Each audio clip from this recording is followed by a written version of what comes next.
Salut à toutes et à tous, j'espère que vous allez bien. Je suis très contente de vous retrouver aujourd'hui pour une toute nouvelle vidéo sur ma chaîne que je n'avais encore pas faite, mais que c'est vrai que ça fait un très long moment que j'avais envie de vous la faire. C'est tout simplement de vous expliquer mon parcours scolaire, parce que c'est vrai que j'ai un parcours scolaire quand même quelque peu atypique. Vous découvrirez pourquoi au fur et à mesure de cette vidéo. C'est vrai que je me suis rendu compte que vous connaissez pas grand chose de moi en fait, parce que j'en ai jamais parlé, que ce soit sur YouTube, sur Instagram, enfin bon bref, sur tous mes réseaux. J'ai jamais parlé de ma vie privée ou alors de mes études tout simplement. Donc écoutez, sans plus tarder, je vous laisse avec la suite de cette vidéo. C'est parti. Je vous propose de remonter le temps quand j'étais en 3ème. Alors ne me demandez absolument pas en quelle année c'était, parce que ça remonte à loin et que je m'en souviens absolument pas. Donc à savoir, tout au long en fait de ma scolarité, sauf peut-être une année, j'étais une élève moyenne, c'est-à-dire que je n'étais pas première de la classe, je n'étais pas dernière. Mes deux matières préférées, que ce soit en 3ème jusqu'à après, c'était l'anglais et l'espagnol. C'était vraiment les deux seules matières que j'adorais, où j'avais les meilleures notes possibles. Après c'est vrai que toutes les autres matières, j'essayais de faire mon mieux. Voilà, j'étais pas très scolaire. J'aimais bien quand même aller à l'école, ça me gênait pas, mais voilà, c'était pas mes matières préférées. Donc à savoir, j'ai redoublé ma 3ème. Oui vous avez bien entendu. Moi maintenant avec le recul, je suis partagée entre deux camps. C'est-à-dire le camp de c'est stupide de m'avoir fait redoubler ma 3ème, et le camp de au final merci de m'avoir fait redoubler ma 3ème, parce que sans ça j'aurais jamais rencontré les personnes que j'ai rencontrées aujourd'hui. J'aurais peut-être pas eu le même parcours, on ne sait pas. Mais pourquoi est-ce que je dis que j'ai trouvé ça débile de me faire redoubler ma 3ème? Tout simplement parce que à savoir, déjà j'ai obtenu mon brevet ma première année de 3ème. En fait j'ai obtenu du premier coup. Donc en fait on m'a fait redoubler ma 3ème parce que j'avais pas le niveau en fait pour aller en seconde générale. Alors à savoir, je me souviens en fait qu'on a laissé passer une fille en seconde générale qui elle par contre du coup s'est totalement rétamée en seconde, et qui du coup a redoublé la seconde.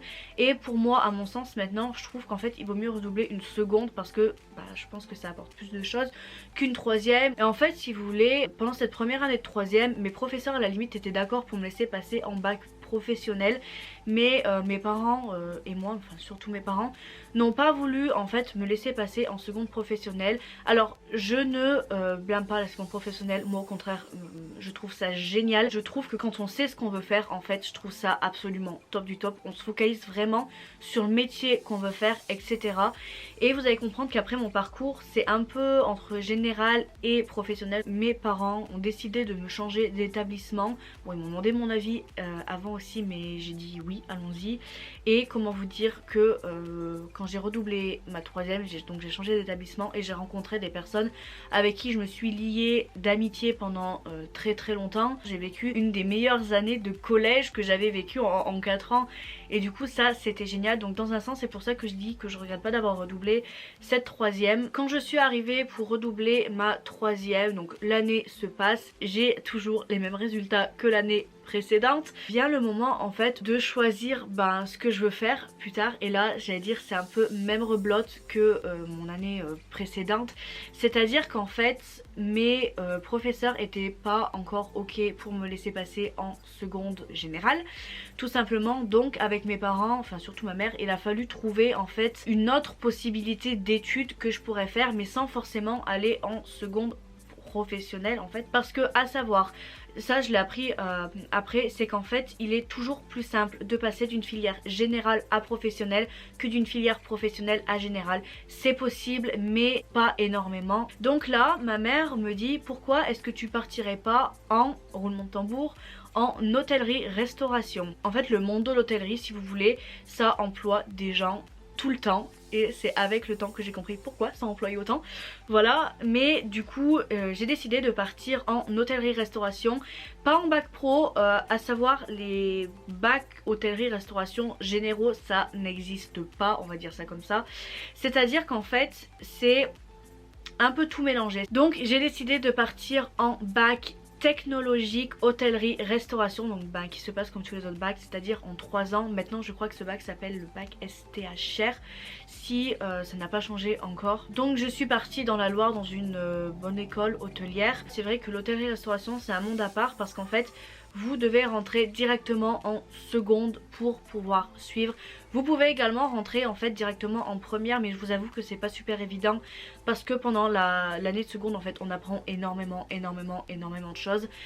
beaucoup plus, j'ai envie de dire, que peut-être certaines filières, parce que en seconde générale en fait c'est l'année en fait où on se décide si on veut aller par exemple en L, ES, S, etc.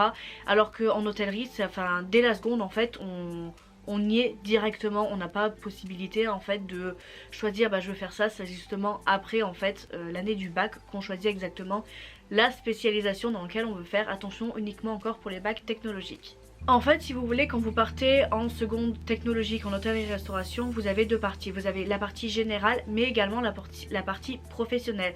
Donc c'est-à-dire générale, bah, vous avez tout ce qui est anglais, maths, français, espagnol ou LV2, en fait la langue que vous avez choisie. Nous, je me souviens qu'en anglais, bah, du coup c'était... En anglais espagnol en fait c'était principalement basé sur l'hôtellerie-restauration si jamais on a des clients étrangers. Et en fait si vous voulez les parties professionnelles donc en bac technologique, ce qui est bien c'est qu'en fait vous avez les trois, c'est-à-dire que vous avez la partie cuisine, la partie restauration et la partie hôtellerie. Et moi à savoir en fait ce qui m'intéressait le plus dans l'hôtellerie restauration c'était la partie en fait hôtellerie, la partie réception dans les hôtels. J'adorais ça, j'adorais le contact avec les clients etc. Et à savoir à l'époque c'est qu'en fait on trouvait pas de bac ou d'équivalent en fait pour se consacrer uniquement à l'hôtellerie. Ça s'est sorti 3 ou 4 ans plus tard. Et en fait si vous voulez quand vous partez en bac pro vous aviez uniquement justement la partie cuisine ou restaurant. Maintenant vous avez la possibilité de faire l'hôtellerie en plus et ça je trouve ça vraiment bien. Donc ensuite mon année de seconde et première se passe normalement, on n'a jamais remis en question de me laisser passer en fait dans la classe supérieure, donc ça bah c'était plutôt cool. Et maintenant c'est vrai que moi personnellement avec le recul je trouve que quand en fait on trouve sa voie, quand on trouve les études en fait qui nous correspondent, et ben on s'épanouit plus, on y met plus du nôtre aussi, il faut dire ce qui est. Et voilà, il suffit juste en fait de trouver ce qu'on veut faire et les études qui correspondent. Vient ensuite l'année de la terminale, l'année du fameux baccalauréat. Et là honnêtement je vais pas vous cacher que ça a été une année très éprouvante émotionnellement, mentalement, physiquement aussi. C'était une année pour moi très difficile parce que j'avais plus d'amis en fait, je m'étais recroquevillée sur moi-même, donc j'ai préféré être toute seule que mal accompagnée comme on dit. Et donc vient le moment du bac, pour être 100% honnête je n'avais absolument pas révisé, je faisais semblant de réviser, chose à ne pas faire si vous passez le bac cette année, ça c'est un très mauvais exemple. Mais comme j'aime le dire, j'ai quand même eu mon bac, mention rattrapage. Ça montre aux gens en fait qui n'ont pas cru en moi que je les emmerde bien correctement. Voilà, je le prends un peu à la rigolade maintenant. Mais comme on dit en fait le bac c'est quoi? C'est juste un morceau de papier, il faut tout donner. Et après en fait le bac je vous promets que ça ouvre plein de portes. Notamment les portes pour être au pair, s'il y en a d'entre vous qui regardent cette vidéo et qui veulent être au pair plus tard. Voilà, sans le bac on ne peut pas faire ça, etc. Alors que ce soit bac professionnel, bac technologique, bac général, etc. J'ai eu mon bac et après je me suis dit bah maintenant qu'est-ce que tu fais de ta vie? J'avais déjà eu l'idée de partir au pair juste après mon bac en fait, mais pour des raisons personnelles je n'ai pas pu. J'ai dû reporter cette idée. Je me suis dit bah maintenant qu'est-ce que tu fais? En fait tu peux pas t'arrêter là. Je savais encore une fois que j'en étais sûre que je voulais pas travailler dans les parties cuisine, je voulais pas travailler dans les parties restauration, je voulais vraiment me concentrer à l'hôtellerie parce que c'est encore une fois là on a plus le contact avec le client. Je trouve avant en fait la partie restauration, la cuisine bah, pas du tout du coup. Et en fait j'ai trouvé une mention complémentaire en accueil réception. C'est en fait un diplôme complémentaire en fait au bac pour se spécialiser principalement en accueil réception dans les hôtels. Et quand j'ai trouvé ça je me suis dit bah tu sais quoi, vas-y essaye, postule, tu verras si t'es prise. Et j'avais deux possibilités. Donc la première possibilité c'était mon ancien lycée, si vous voulez ouvrir cette mention et m'ont proposé de rester évidemment bah, si j'avais le bac. Sauf qu'en fait je leur ai dit vous savez quoi, vous m'avez fait chier pendant 3 ans, personne n'a cru en moi, mais très clairement personne n'a cru en moi. Alors maintenant vous savez quoi, votre mention vous pouvez vous la foutre là où je pense, je me casse de votre établissement. Et voilà, et c'est ce que j'ai fait. Donc me voilà partie à 18 ans en Lozère toute seule à 2h30 de route de chez moi. Et comment vous dire que là également j'ai passé une des meilleures années de ma vie. En fait c'est marrant que quand on change d'établissement, quand on se sent mal quelque part et quand on change, on se sent tout de suite mieux. Alors si vous hésitez à changer d'établissement parce que vous vous sentez pas bien, honnêtement faites-le, croyez en mon expérience. Et vraiment j'ai passé une super bonne année, mais de fou rire inimaginable, de rencontres super que j'aurais pas pu rêver mieux, mais vraiment. Donc cette formation se déroule en un an et là vous apprenez mais plein de choses vraiment que liées à l'hôtellerie, avec des stages pour mettre en pratique, etc.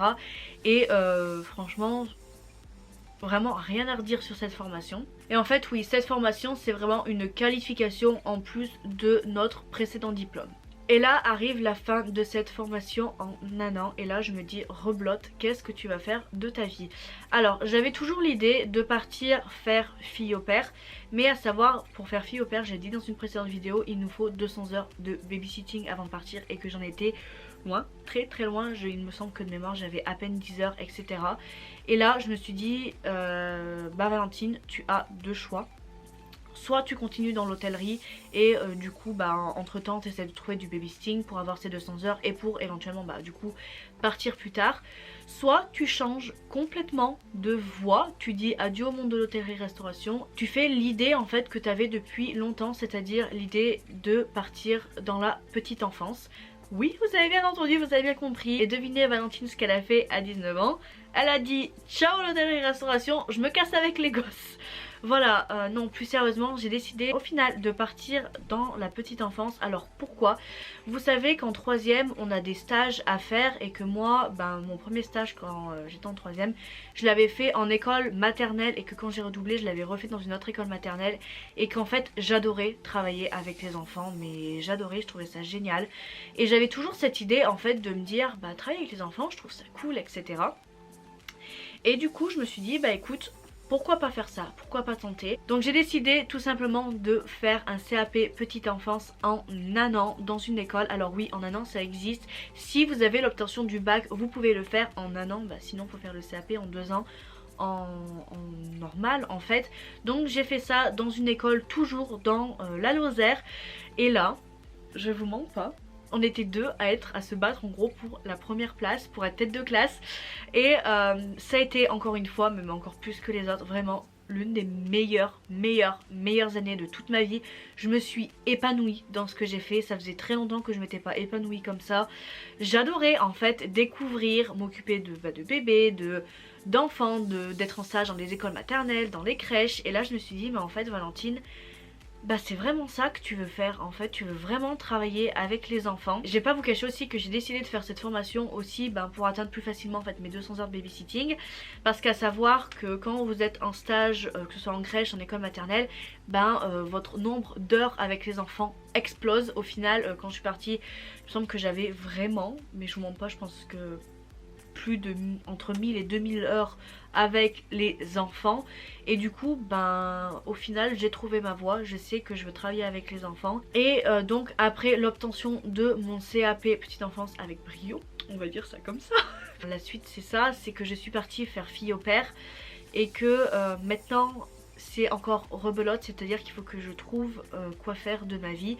Une bonne chose c'est que je me dis que je sais au moins en fait que je veux travailler avec les enfants, donc c'est déjà un bon point, j'allais dire. J'ai au moins, je sais un minimum en fait ce que je veux faire, faut juste que je trouve dans quelle spécialisation exactement.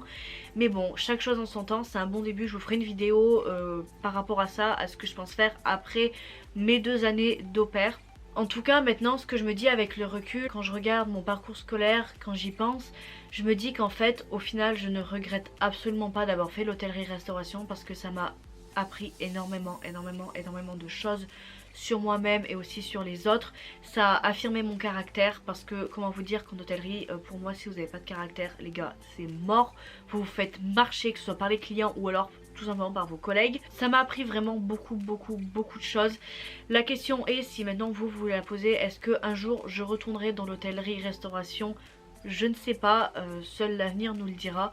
En tout cas ce qui est sûr c'est que j'avais un rêve quand j'étais en hôtellerie-restauration, c'était de travailler dans les hôtels de luxe. Ça me fait de la peine de le dire mais j'ai plus envie de le réaliser, tout simplement parce que le monde de l'hôtellerie-restauration c'est quand même bien à part.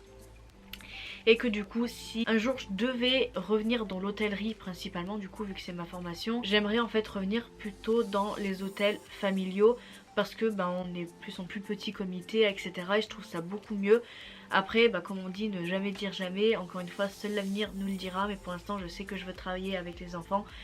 Voilà, cette vidéo m'étant terminée, j'espère qu'elle vous a plu, j'espère que vous avez aimé en apprendre un peu plus sur moi et principalement sur mon parcours scolaire. En tout cas, si vous avez la moindre question, n'hésitez pas à me contacter sur Instagram, j'y répondrai à toutes dans la mesure du possible. Si vous avez aimé cette vidéo, n'hésitez pas à la liker, à la commenter parce que ça fait toujours plaisir. N'hésitez pas aussi à aller voir ma vidéo de dimanche dernier en cliquant sur mon icône qui s'affiche juste ici et à vous abonner à ma chaîne si ce n'est toujours pas fait en cliquant sur mon icône qui s'affiche juste ici. En attendant, je vous fais de très gros bisous et je vous donne rendez-vous dimanche prochain pour une nouvelle vidéo. Bye bye.